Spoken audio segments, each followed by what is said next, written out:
अस्सलामुअलैकुम दोस्तों, क्या हाल चला। सबसे पहले तो तमाम दोस्त अहबाब को बहुत बहुत मुबारक हो कि आज हमारा जो है ना 3 साल कंप्लीट हो चुके हैं। आप भी 2 4 6 वीडियो में जो है ना आपको ये बातें सुनने को मिलेंगी कि जी 3.5 साल पूरे हो गए हैं और आपकी सपोर्ट का शुक्रिया। अच्छा जी, रिक्वेस्ट करनी थी कि अगर कोई दोस्त बिजली का काम करता है ना तो हमें वायर चाहिए, लेकिन 8-10 बंडल तो चाहिए हमें। वो 329 729 तरह की जितनी वायर होती है ना वो चाहिए, नई और अच्छे ब्रांड की। तो आप एक तो अगर कोई प्राइस जानता है तो वो बता दें, किसी अच्छे ब्रांड का जानते हैं तो वो बता दें कि जी ए ब्रांड है और इतने की आपको मिलेगी। और अगर कोई शॉप चला रहा है, कोई बिज़नेस कर रहा है तो वो भी बता दें, हम उनके पास हाज़िर हो जाएंगे और बाकी मज़ीद डिस्काउंट जो है वहीं पे नेगोशिएट कर लिया जाए। ठीक है ना।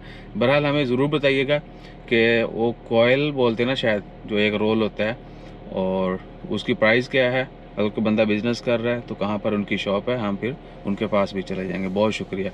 ठीक है ना जी। और इसके अलावा भी इलेक्ट्रिसिटी का कुछ सामान चाहिए, लेकिन मेन जो है ये वायर है, मेरे ख्याल में यही महंगी होती है। तो अपना ख्याल रखिएगा और ज़रूर बताइएगा। जज़ाकल्लाह। अल्लाह हाफिज़।